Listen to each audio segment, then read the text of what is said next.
Labadiena, kolegos visi. Vėl aš grįžtu į eterį, tai šiandien vėlgi pranešiu tokią žinią, kad dėl psichologinio smurto, kol kas nepavyksta padaryti laidos, dėl to, kad kartais tai būna, jau trečią kartą atidėjo ta byla, kuri turėjo būti 18 dieną, o čia prieš 2 dienas buvo. Taigi dar laukit to psichologinio smurto. Labai darbo ginčų komisija nori, kad mes susitaikytum ir iš tikrųjų vyksta dėrybos, gal ir bus tas susitaikymas taikus, bet nors ir tada nebūtų aišku, nėra laimėjimo, bet taikos sutartis vis tiek tam tikrą prasme laimėjimas, bet mes vis tiek apžvelgsime tą pirminį atvejį, kur pripažintas buvo. Ir iš antro atveju, aišku, mes nesakysim, kokias įmonės, ten bus konfidencialu, bet įrodymų rinkimą tai šitas dalykas neįtakos. Taigi šios dienos mūsų tema nemažiau svarbi, tai yra reikalavimas pateikti pasiaiškinimą ir pats pasiaiškinimas. Taigi, kolegos, turit žinoti, kad čia yra iš tikrųjų labai svarbu. Nuo ko aš norėčiau pradėti, aišku, išaiškinti visiems, kad paaiškinimas ir pasiaiškinimas tai ta pati savoka. Dabar nuo jau kodekso pasikeitimų, dabar ir teismai, ir darbo ginčų komisijos gan jau tikrai ne vieną kartą pasisakė, kad neturi reikšmės pavadinimas tas ar pasiaiškinimas, ar paaiškinimas. Nes anksčiau, iki dar kodekso pakeitimo, tokia buvo negandai, bet čia ir dar iš Sovietų sąjungos laikų. Man teko dirbti dar 91-2 metais, tai aplamai buvo toks, kaip sakyt, požiūris, rusiškai объяснительное, пояснительное. Taigi tas pats, kad jeigu tu rašai paaiškinimą, reiškia, tu nepripažįsti savo ten kažkokių padarytų pažeidimų, tiesiog tu aplinkybės pristatai. Bet jeigu tu rašai pasiaiškinimą, tai anksčiau taip traktuodavo, kad čia jau lygtai tu kaltas ir tu tiesiog savo kaltėje išdėstai ir parodai, kad tu gailėsi ir taip toliau. Tai va dabar jau tikrai šito, nes jeigu prašo pasiaiškinimą, darbuotojai dabar ir aš visada darydavau, kad vis tiek rašom paaiškinimą. Tai dabar jau ir darbdavys, gal ne daugumos atveju, bet tiesiog rašo irgi reikalauja pateikti paaiškinimą, o ne pasiaiškinimą. Tas reikalavimas irgi, aišku, toks griežtesnės formos, aš ne vieną kartą mačiau tokių vietoj reikalavimų, tiesiog yra prašymas darbuotojui pateikti raštišką pasiaiškinimą. Tai tikrai ir skamba švelniau ir tiesiog tas reikalavimas jau atneša tokį jau sumaištį ir darbuotojas galvoja, kad čia jau viskas, man čia jau bus blogi reikalai, nors dar neaišku, ar ten aplamai bus jisai nubaustas ar ne, ten taikyta kažkokia tai atsakomybė, nes dabar darbo kodeksas kaip ir nėra tų drausminių nuobaudų, gali tik tai įspėti, įspėjimas nesiskaičiuoja, kad čia yra drausminė nuobauda, bet visgi jisai sukelia iš tikrųjų tam tikras pasiekmes. Apie įspėjimą gal mes daug nekalbėsim, nes čia irgi vėlgi įspėjimui gali būti skirta visa laida, tai čia bus aišku irgi vėliau. Tai dabar pradėsim nuo to, iš kur išplaukė tas 58 tas reikalavimas. Dabar darbo kodekso 58 straipsnį 4 dalyje įtvirtinta, kad darbdavys, jeigu ten sužinoja, kad galimai darbuotojas padarė darbo drausmės pažeidimą, jisai turi teisę pareikalauti jo pasiaiškinti. Darbuotojas turi ne teisę, o pareiga tą pasiaiškinimą pateikti per tam tikrą nustatytą laikotarpį. Iškart noriu pastebėti ir kad visi suprastų, kad labai svarbu, kada jūs gaunate reikalavimą pasiaiškinti, tai jisai iš tikrųjų turi būti raštiškas, o ne žodiškas, apie žodinį aš po to vėliau galbūt pakalbėsim. Tai turi būti nurodyta, iki kada jūs turit pateikti, daleiskim, jeigu šiandien 20 dieną, tai ten turi būti nurodyta iki 21, 2 ar ten 5 dienos. Taigi, ką jūs turit žinot? Jeigu net tą pačią dieną reikalauja, jūs turite teisę nesutikti, jūs turite teisę iškart raštu parašyti ir paprašyti protingo termino. Protingas terminas paaiškinimus rašyti yra ne darbdavio sprendimas.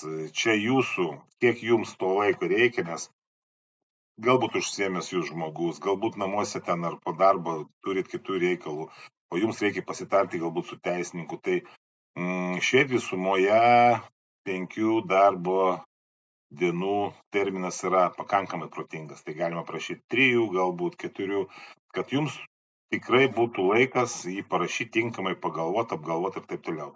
Nes šitas dalykas yra labai svarbus, kuris bus po to, jeigu jūs nubaus ar atleis, eis per ginčius, per teismus. Ir va šitas dalykas, jisai jau ką jūs parašysit, tą jau jūs ir turėsit. Taigi dabar kokios dažniausios klaidos? Dažnai labai darbdaviai apgauna. Pasako žodžiu, rašyk pasiaiškinimą. Darbuotojas paima ir parašo tą pačią dieną ar ten, nesvarbu, ar kitą dieną, parašo pasiaiškinimą.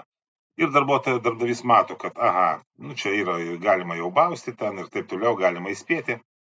Ir priima tokį sprendimą. Dabar, kad procedūra pažeista, darbdavys, žodžiu, neturi, kaip sakyti, jisai turi teisę paprašyti, bet jisai šiaip reikėtų jam prašyti raštu reikalauti, darbdavys turi raštu atsakyti. Tai kadangi paprašys žodžiu, bet jeigu darbuotojas atrašys tą pasiaiškinimą, tai tiesiog ir nubaus, įspės darbdavys. Tai procedūros pažeista, darbdavys pažeidė procedūrą iš tikrųjų, bet tai nereiškia, kad vis tiek tas įspėjimas bus ir jeigu bus atleidimas, vis tiek bus pripažinta, nes darbuotojas parašė, nors jisai to neturėtų daryti. Jisai turėtų laukti, kol bus rašytinis tas reikalavimas. Taigi, jūs galit savo darbdavius tiesiog, jeigu netikit, kad aš taip kalbu, tai jūs galit patikrinimą padaryti. Priimkit, jūs dirbat, viskas tvarkoja, darbdavys su jumis gerai elgėsi, jums laikas atėjo atostogom. Tai jūs tiesiog, atėjo laikas, reikia, kaip sakyti, prašymas irgi rašosi raštu. Tai jūs tiesiog darbdaviui pasakysit, aš nerašysiu prašymą, aš, žodžiu, ašgi prašau, kad nuo tokios dienos aš išeinu atostogų. Tai kaip nerašysiu aš prašymą. Tai ar jūs išleis darbdavys tokių atostogų. Tai jeigu jisai sakys, aš negaliu jūs išleisti, nes nėra prašymo raštiško, tai tada jūs ir galbūt suprasit, kad raštiškas dokumentas turi būti.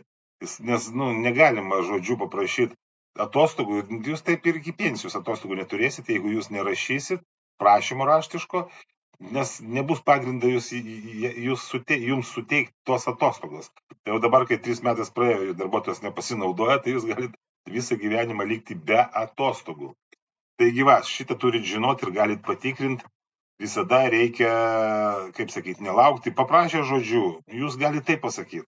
Tai jeigu jūs žodžiu paprašėte, tai aš žodžiu ateinu pas vadovą ir sakau, tai šitoj situacijoje tikrai ne taip buvo, aš nieko nepadariau ir jokios mano kaltės nėra, taip ir viskas tvarkoja. Tai jeigu taip netinka darbdaviui, tada jisai pareikalaus rašytiniu būdu.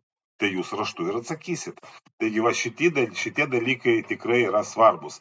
Ir dar vienas momentas, kada darbdaviai dar kaip manipuliuoja ar apgaudinėja. Daleiskim, ateina koks nors žemesnio rango vadovas ir sako darbuotojui, tu reikia ten vadovam parašyk, kad tu ten gailėsi, aš ten jau kalbėjau, tau nieko nebus.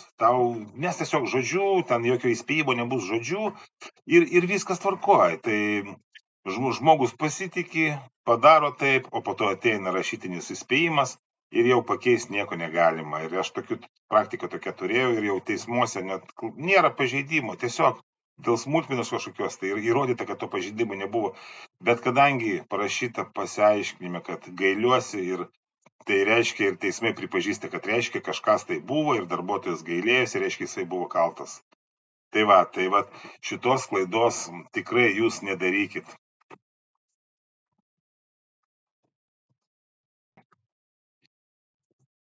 Tai ką reiškia to pasiaiškinimo dar ir turinys ir kodėl svarbu, jeigu darbuotojas per tą nustatytą terminą pasiaiškinimo nepateiks.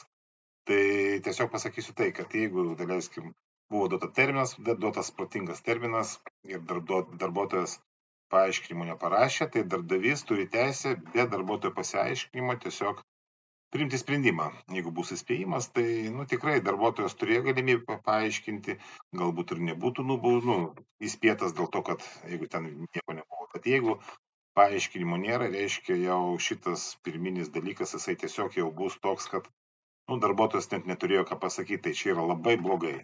Tai dabar kiek laiko turi darbdavys skirti, tą tyrimą daryti kažkokį tai dėl to pasiaiškinimą. Tai darbo kodekso tam pačiam straipsnį 58 irgi 4 dalis aiškiai parašyta, kad darbdavys turi teisę priimti sprendimą dėl tos drausminės nenobaudos, bet įspėjimo lygiai 1 mėnesį. Ir nuo sužinojimo, tai ką reiškia sužinojimas, tai daleiskim, jeigu kažkoks rimtas įvykis įvyko, kad čia ne tik ten darbdavys, o ten visą Lietuvą žinoma, tai aišku, tai ta diena bus 1 diena. Daleiskim, darbdavys kažką tai, darbuotojas kažką tai padarė ir darbdavys nežino, ten gavo kažkokią tai tarnybinį iš kitų tarnybų galbūt, nežinau, daug gali būti atveju, bet tada tiesiog bus kažkoks tai oficialus raštas, galbūt po 3 dienų, galbūt po 5 dienų. Ir nuo tos dienos, kada darbdavys gavo, nereiškia, kad būtent direktorius. Yra, pavyzdžiui, įmonė didelė, ten yra kažkoks tai personalas, yra elektroninis paštas, kur yra sekretorė, kur nukreipia visus raštus ten, kur reikia. Tai vis tiek bus ta diena nuo įregistravimo dokumento dienos, daleiskim šiandien X diena, tai nuo tos X dienos ir prasideda tas visas mėnesis. Tai dėl to ir tas terminą jūs galite prašyti protingą 3, 4, 5 dienų, nes darbdavys turi visą mėnesį. O šitie dalykai, kur ten davai greičiau šiandien man surašyk, čia tiesiog yra klaidinimas, darbdavys turi tikrai daug laiko, visą mėnesį, o skubėjimas, darbuotojas tikrai tą pačią minutę, jisai streso būsinoje parašys blogai ir po to jau tas visas dalykas turės pasiekmių. Tai va, tai šitas dalykas dabar, kaip aš patiriu visada ir savo visiems nariam, jau čia daugybę metų, turbūt gal ne nuo 17, nuo 18 pradėjau taikyti tokį dalyką, vėlgi iš praktikos, nes buvo darbo ginčas, buvo įspėjimas ir antras irgi buvo panašus, tai ten vos ne iki atleidimo buvo, bet kaip komisija žiūri, daleiskim.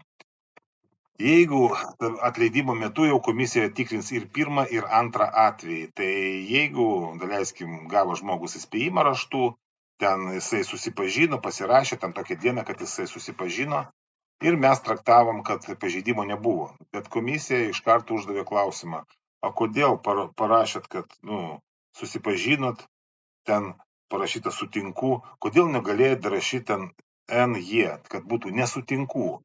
Ta prasme, kad kodėl jūs nepaneigėt šito dalyko. Tai atsakymą mes neturėjom. Aš ten buvo, nesvarbu, ten kaip byla baigėsi, bet esmė aš po to pradėjau tokią praktiką taikyti. Darbuotojas parašė paaiškinimo laikų, darbdavys vis tiek priėmė sprendimą taikyti įspėjimą. Darbuotojas įspėjimas, darbuotojas šitam susipažinime iškart rašo nesutinku. Tai pirmas dalykas jau paneigimas yra ir aš visada padėdavau, ten nežinau, protingas terminas gali būti irgi mėnesio, bet ten savaitės bėgėje mes visada surašydavom tokį kaip apeliaciją. Tiesiog darbuotojas išdėstydavo aplinkybės ir kad su tokios dienos, tokio įspėjimo, toks įspėjimo numeris, jisai nesutinka. Ką tai reiškia? Jeigu per metus laiko darbdavys vėl taiko tokį dalyką, jisai jau gali atleisti kaip už šiurkštų pažeidimą ir jau tie 2 dalykai bus sprendžiami komisijoje. Tai dėl pirmo jau iškart tokie klausimų nebus, kad kodėl jūs kažko tai ten pripažinot. Tai čia jau iškart ir komisija mato, kad buvo pirmas atvejas, žmogus nesutiko, net parašė argumentuotą apeliaciją ir jau tada komisija tikrai žiūrės, jeigu ten irgi iš tikrųjų nieko nebuvo, o dažniausiai atveju darbdavys tiesiog taip piktnaudžiauja, tokio psichologinio vėlgi smurto, kaip sakyt, išraiška. Nieko nepadarė, tiesiog reikalauja pasiaiškinti. Ir darbuotojas jau gauna stresą. Pasiaiškinimą parašo, ten nieko nebuvo. Jisai nenubaus, tiesiog po kokio mėnesio vėl taip pat. O darbuotojas tiesiog patiria stresą. Tai šitoje vietoje čia irgi tokia yra, aišku, psichologinio smurto forma, bet yra taip, kaip yra. Tai va, tai ta apeliacija tikrai yra labai svarbi. Dabar dėl turinio. Koks turėtų būti turinys? Dabar irgi visada patariu, kad darbdavys turi konkrečiai nurodyti, ką darbuotojas pažeidė. Pavyzdžiui, 1, 2, 3 punktai, darbuotojas turi juos atsakyti tikrai labai trumpai. Yra atsakymas ten, kas suprastų, ar pripažįsta savo ten kaltę, ar nepripažįsta. Nepripažįsta, viskas. Ten užtenka vieno lapelio, nes tikrai mačiau tokių jau, kada teismai, kada darbuotojai patys rašė ir 6 ir 7 lapų, kur nori nubausti už vieną, po to darbuotojas apsigina, parašo tiek, kad ten jau užtenka ir atleidimui, bet nors jį nieks neprašė, darbuotojas tiesiog taip jau kaip sakyt, gindamas, net nesuvokė, dažniausiai turbūt tai būna tą pačią dieną, kada yra gavęs stresą ir taip toliau, tai tiesiog tas ir išplaukė, kad nereikia skubėti, reikia visada apgalvot, reikia visada pasitart ir tada problemų tikrai jokių nebus. Tai va tas pasiaiškinimo turinys tikrai jisai labai svarbus. Nes pavyzdžiui, jeigu ten darbuotojas trumpai atrašė, tai tvarkoj, darbdavys, jeigu jam kažkas tai dar neaišku, jisai aišku gali antrą kartą paprašyti kažką tai patikslinti, bet taigi vėlgi neturėtų būti taip, nes ir darbdavys gali pateikti tokį reikalavimą, kad pavyzdžiui, ne tik darbuotojas, ten ir teisininkas paskaitys gal 2-3 porą kartų ir ten nesuprasi, ko jisai iš to darbuotojo nori. Čia irgi vėlgi gali būti toks klaidinimas, kad darbuotojas tinkamai nesuprastų, ką ten iš jo reikalaujama ir prirašytų ten belei ko, belei ką ir belei kiek. Tai vat šitą tikrai žinokit, jeigu neturit ten kokios nors pagalbos, neturit įmonėj profsąjungos, bent patys žinokit, suraskit laiką, nesuraskit, atkovokit savo laiko ten 2-3 paras, ten nežinau, galit su kokiu nors net juristų ten ar advokatų, vis tiek kažkokią tai konsultaciją galit gauti. Turit surašyti taip, kad būtų viskas idealiai. Ir visada, jeigu jūs iš tikrųjų jūs pažeidė, tai, kam meluot, nes vis tiek darbdavys, aš manau, kad vis tiek jisai supranta, kad iš tikrųjų yra pažeidimas ir tikrai nubaus, įspės. Dabar aš pripratęs dėl bauda, nėra tų dabar papeikimų, pastabų, nėra jų, bet yra įspėjimas. Tai tikrai, aišku, pritaikys viską. Bet jeigu iš tikrųjų jūs nieko nepadarėt ir iš tikrųjų darbdavys galbūt galimai taip daro, kad čia yra klaidos ir tu pasiaiškink, jūs tikrai turit visada nurodyti, kad nepripažint savo kaltės. Nes vis tiek, jeigu atleis, bus atleidimas, bus teismai, aišku, ne visi eina į teismą, bet kas eis į teismus, praeis ginčų komisiją, jūsų pasiaiškinimas bus pirminis dokumentas, pagal kurį ir teismai galutiniai, galbūt net ir aukščiausias teismas priims galutinį sprendimą remdamasis jūsų pasiaiškinimu. Jeigu jūs ten blogai parašėt ir ten kažką tai lengvą formą pripažinot kažką tai labai bus sunku laimėti. Nes sakau, jeigu jūs nieko nepažeidėt, jūs turit konkrečiai nurodyti, kad pažeidimo nebuvo ir su juo jūs tikrai nesutinkat dėl to, kad jo nebuvo. Tai žiūrėkit, kolegos, jeigu jūs taip darysit, tai tikrai jūs visada būsit pirmoje vietoje. Nes tikrai labai sudėtinga nubaust, jeigu nėra už ką nubaust. Reikia tiesiog visą žinot eiliškumą, šitos patarimus ir aš manau, kurių tikrai pakanka. Ir taip jau pakankamai ilga laida dėl vieno pasiaiškinimo, tai galbūt tikrai kol kas taip, o jeigu dar klausimų, galbūt komentaruose kažką tai prašysit, tai mes tikrai papildysim ir šitą temą. Tai visiems gražios dienos, kolegos. Dėl pasirašymo. Tai ką, kolegos, pabaigsim šią temą šiandien su pasiaiškinimu. Tai noriu visiems padėkoti, kad kurie žiūrite, kurie jau pasirašėte, mes pabiškį, aišku, augam. Taigi tikrai esu dėkingas, kad dalinatės ir prašau visų, kuo daugiau dalintis. Čia nėra kažkokia tai tema ten politinė ar ten pramoginė. Čia yra tikrai darbo teisė, tai yra tikrai geras dalykas, nes šitą mes visą turim žinoti. Čia kaip konstituciją turim žinoti, tai turim žinoti ir savo teises. Taigi tikrai šitą temą nėra gėdinga, mes visi turim tą žinoti, tai tikrai galite dalintis ir su savo artimaisiais, draugais, pažįstamais. Nes kuo daugiau žmonių žinos savo teisės darbę, tai tikrai gyvenimas bus nuo to tik tai geresnis. Ir pinigėlių daugiau turėsit, galbūt ir kultūra artimiausių metų pradės keistis, jeigu visi darbuotojai rūpinsis savo gerumu ir taip toliau. Taigi dar kartą dėkoju, pasidalinkit, rašykit komentarus, jeigu kas turit. Visiems gražios dienos.